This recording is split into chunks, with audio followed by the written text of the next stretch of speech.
नमस्ते प्यारे बच्चों। तो आपको स्कूल में ये जो दो एड ग्रेड अभ्यास पुस्तकें मिली हैं, इन दोनों पुस्तकों में हमारे सभी विषय दिए गए हैं। देखिए, इसमें दिया है विज्ञान, गणित, सामाजिक विज्ञान और दूसरी में हमारे हिंदी, अंग्रेजी और संस्कृत हैं।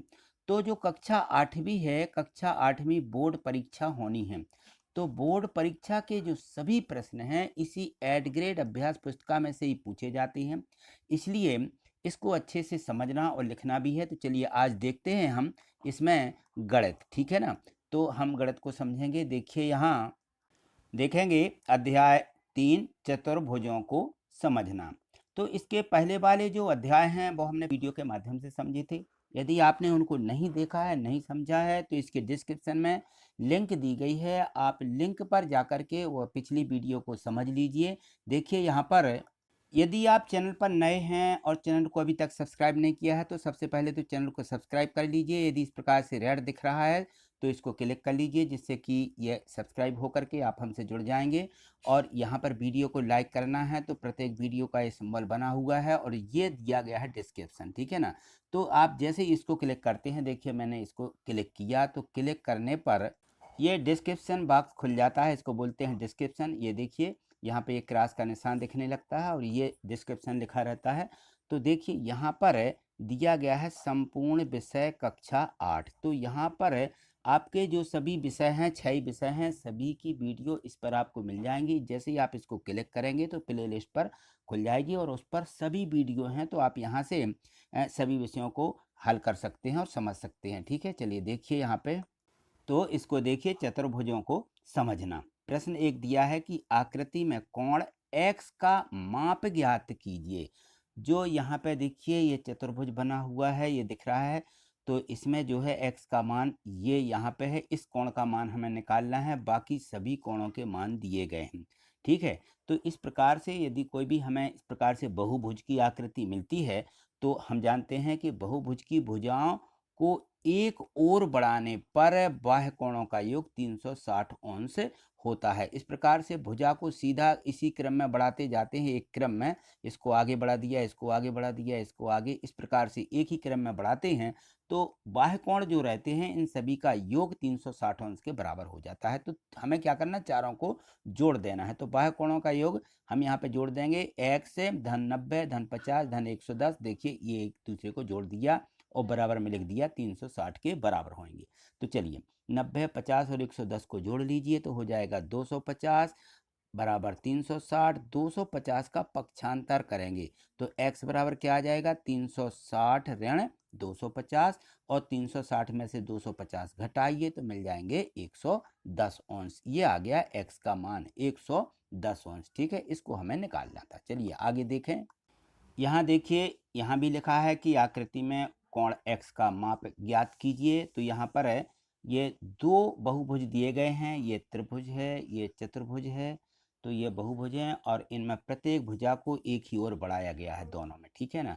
तो हम जानते हैं कि बहुभुजे की भुजाओं को क्रम से एक ओर बढ़ाने पर बाह्य कोण का योग कितना होता है, सभी बाह्य कोणों का योग 360 अंश होता है।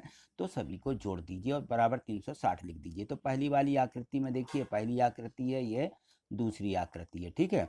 तो पहली का हमने ये जोड़ दिया कि x धन 125 धन 125 बराबर 360 और इसको जोड़ करके पक्षांतर कर देंगे, 250 आएगा। 250 का पक्षांतर किया, 360 में से 250 घटा दिए, बराबर मिल गया 110 अंश, ठीक है। इसी प्रकार से दूसरी आकृति में देखें यहाँ पर, तो हमें चारों कोणों को जोड़ लेना है और जोड़ करके देखिए जहाँ पर ये जो कोण का ये निशान बना रहता है, इस प्रकार से यदि बना है ऐसा, तो इसका मतलब है कि ये कोण 90 अंश का है। तो इस तरफ का भी कितना होगा, 90 अंश ही होगा, क्योंकि ये एक सीधी रेखा पर बनने वाला कोण है। यदि ये 90 है तो ये भी कितना होगा, 90 ही होगा। और यहाँ पर भी ये भी दिया है तो ये भी 90 अंश होगा। तो इनको लिख लीजिए कि x धन 90 धन 60 धन 90 धन 70, ठीक। चारों का योग हमने किया, बराबर लिख दिया 360 और इनको जोड़ देंगे। 90 60 90 70 को जोड़ते हैं तो 310 मिलेगा और 310 को 360 में से घटा दीजिए तो मिल जाएगा 50 अंश, ठीक है। तो ये भी यहाँ पर x का मान प्राप्त हो गया। चलिए आगे देखिए। यहाँ पर देखिए प्रश्न 2, इसमें भी दिया है कि आकृति में x का माप ज्ञात कीजिए। तो अभी त्रिभुज की आकृति बनी थी, इसमें हमने एक्स का मान ज्ञात किया, तो बिल्कुल वैसा ही इसको हमें कर देना है कि भुजाओं को क्रम से एक ओर बढ़ाने पर बाह्य कोण का योग 360 अंश होता है और तीनों को जोड़ दीजिए, बराबर 360 है, 120 और 150, ठीक है ना, दोनों को जोड़ेंगे तो जोड़ करके कितना मिला 270, 270 को 360 में से घटा दिया तो मिल गया 90 अंश, ठीक है। चलिए आगे देखें। अब यहाँ देखिए बाप प्रश्न दिया गया है, इसमें ये चतुर्भुज बना हुआ है तो इसमें भी सभी भुजाओं को एक ही ओर बढ़ाया गया है ना, तो इनको वैसा ही लिखना है कि भुजाओं को क्रम से एक ओर बढ़ाने पर बाह्य कोण का योग 360 अंश होता है, ठीक है ना। तो सभी का योग लीजिए, लिख दीजिए, x 100, 120 और 80 सबको यहाँ योग के रूप में लिखा, बराबर 360, 100 और 20 और 80 को जोड़ दीजिए तो 120 और 80 200 और 100 300 हो जाएंगे, ठीक है ना। तो x धन 300 बराबर 360, 360 में से 300 घटा देंगे तो मिल जाएगा 60 अंश, ठीक है। ये x का मान यहाँ पर कितना निकल आएगा 60 अंश। चलिए आगे देखें। प्रश्न 3 दिया गया है कि एक समबाहुभुज की भुजाओं की संख्या ज्ञात कीजिए जिसके प्रत्येक बाह्य कोण का माप 60 अंश है।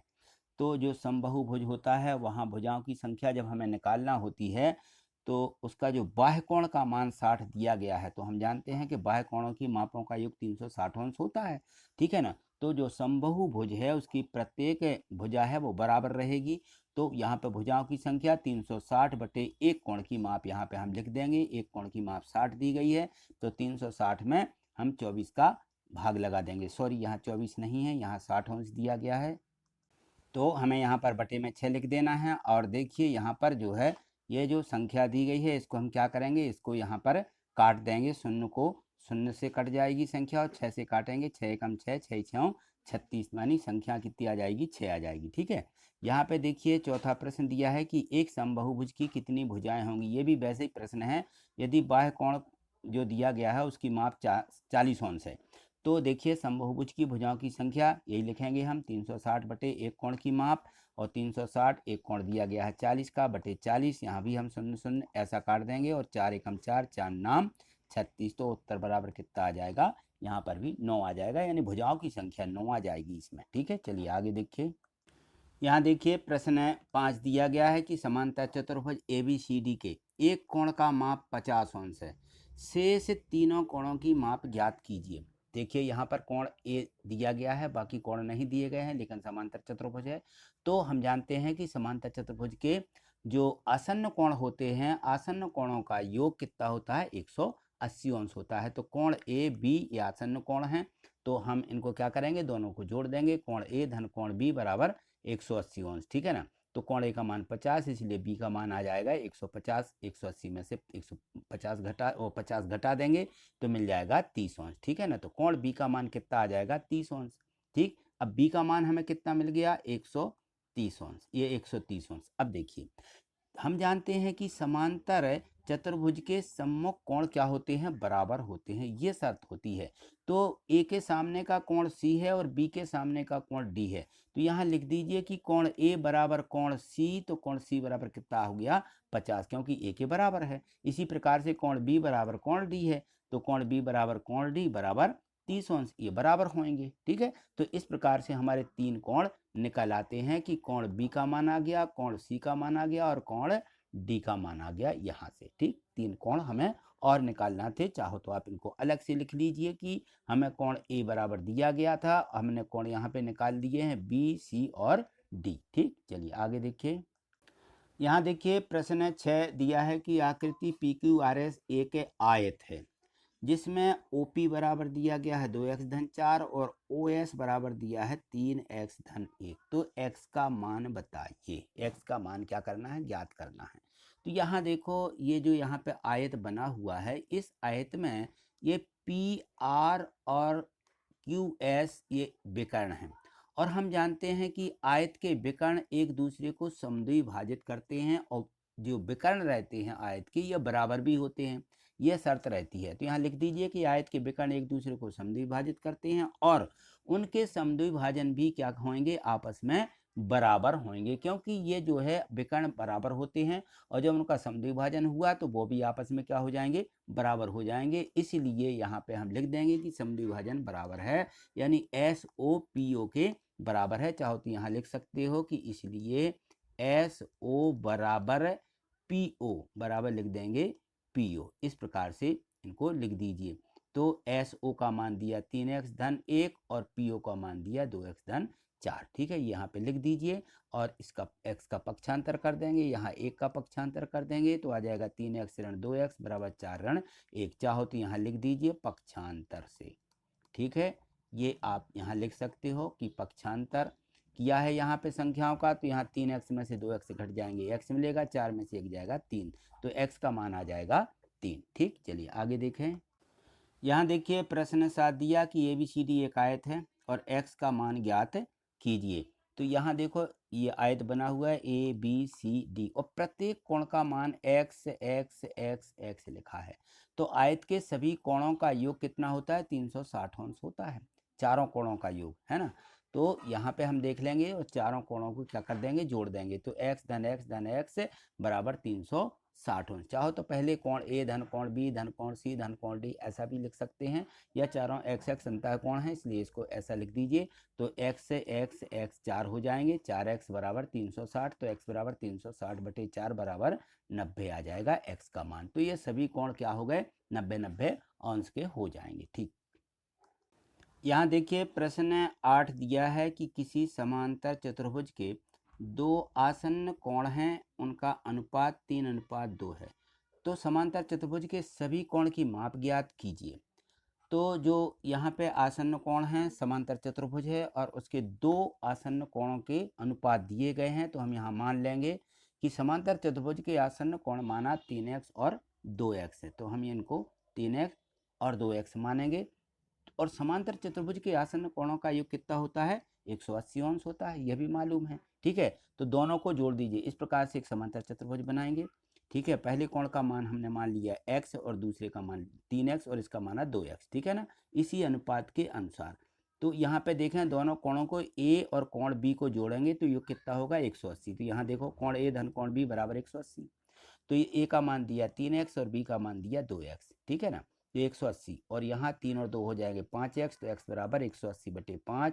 5 से इसको काट देंगे कि 5 एकम 5, यहाँ हो जाएगा 5 × 15, बचेंगी 3, 5 छक्के 30, उत्तर बराबर आ जाएगा 36। x का मान कितना निकल आया, 36 अंश आ गया। तो यहाँ हम देखेंगे कि a का मान कितना कहलाया, 3x में गुणा है, तो x का गुणांक 3 है, तो यहाँ कोण a बराबर 3 गुणित x का मान रख दिया 36। 36 में 3 का गुणा करेंगे तो 108 आएगा।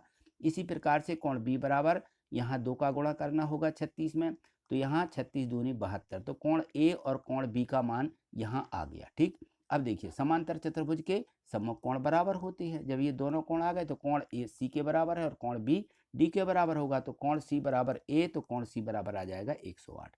और कोण D बराबर क्या है, कोण D बराबर B है, तो यहाँ पर B का मान रख देंगे तो 72, कोण D का मान आ जाएगा 72। तो इस प्रकार से यह समांतर चतुर्भुज के सभी कोणों की मापें ज्ञात हो जाएंगी। ठीक, आगे देखें। प्रश्न 9 दिया गया है, यहाँ देखिए कि किसी समांतर चतुर्भुज PQRS की आसन्न भुजाएं 4 सेंटीमीटर और 7 सेंटीमीटर हैं, तो उसका परिमाप ज्ञात कीजिए। क्या निकालना है, परिमाप। ये देखिए समांतर चतुर्भुज PQRS समांतर चतुर्भुज है और इसकी दो आसन्न भुजाएं PQ और QR ये दी गई हैं। इसका नाप दिया 7 और इसका दिया है 4 सेंटीमीटर की माप की ये दो भुजाएं हैं। ठीक है ना, तो हम जानते हैं कि समांतर चतुर्भुज की सम्मुख भुजाएं कैसी होती हैं, बराबर होती हैं। तो ये 7 है तो ये भी क्या होगी 7, ये 4 है तो सामने की भी क्या हो जाएगी, 4 हो जाएगी। ठीक है ना, तो इनके नाम यहाँ लिख दीजिए, PQ बराबर SR बराबर 7 और QR और SP बराबर 4 हो जाएंगी, यानी आपस में बराबर हैं। तो परिमाप यानी चारों भुजाओं का योग। तो परिमाप बराबर पहली भुजा PQ धन QR धन RS धन SP और चारों को जोड़ दीजिए। तो चारों को जोड़ने पर कितना मिल जाएगा, 22 सेंटीमीटर। यह हो जाएगी समांतर चतुर्भुज की परिमाप। चलिए आगे देखें। यहाँ देखिए प्रश्न 10 दिया गया है कि आकृति ABCD एक समांतर चतुर्भुज है, तो इसमें x तथा y के मान ज्ञात कीजिए। अब देखिए यहाँ पे ये समांतर चतुर्भुज ABCD समांतर चतुर्भुज दिया गया है, इसमें इसकी चारों भुजाएं दी गई हैं। तो जब समांतर चतुर्भुज है तो समांतर चतुर्भुज की सम्मुख भुजाएं क्या होती हैं, बराबर होती हैं। ठीक है ना, ये भुजा इसके बराबर है और ये इसके बराबर है। तो यहाँ लिख दीजिए कि समांतर चतुर्भुज की सम्मुख भुजाएं बराबर होती हैं, यानी भुजा AB भुजा CD या DC के बराबर है। तो ए बी का मान दिया 5x धन y तो बराबर हो जाएगा 26। यहाँ पे 26 लिख दीजिए, एक का पक्षांतर कर दिया तो 26 में से एक घटा देंगे, मिल जाएगा 25। तो y बराबर क्या करेंगे, दोनों पक्षों में 5 से भाग लगा देंगे तो 25 में 5 का भाग जाएगा तो बचेगा 5। ठीक, इस प्रकार से ये y का मान निकल आया। इसी प्रकार से 5x बराबर कितना, यहाँ पे 15 लिखेंगे, 5x बराबर 15 क्योंकि ये भुजा इसके बराबर है तो x बराबर 15/5 और काट दीजिए 5 3 15, तो यहाँ x का मान मिल जाएगा 3। ठीक है, तो आज इतना ही, मिलते हैं अगली वीडियो में अगले और भी इसके जो अध्याय दिए गए हैं उन्हीं के साथ में। मुझे पूर्ण विश्वास है कि आपको जो ये वीडियो है और ये सभी प्रश्न हैं अच्छे से समझ में आ गए होंगे, और यदि लगता है कि समझ में नहीं आए हैं, कहीं दिक्कत है, तो ज़रूर कमेंट्स करिएगा और प्रत्येक वीडियो को एक लाइक ज़रूर करिए। ठीक है, थैंक यू, धन्यवाद।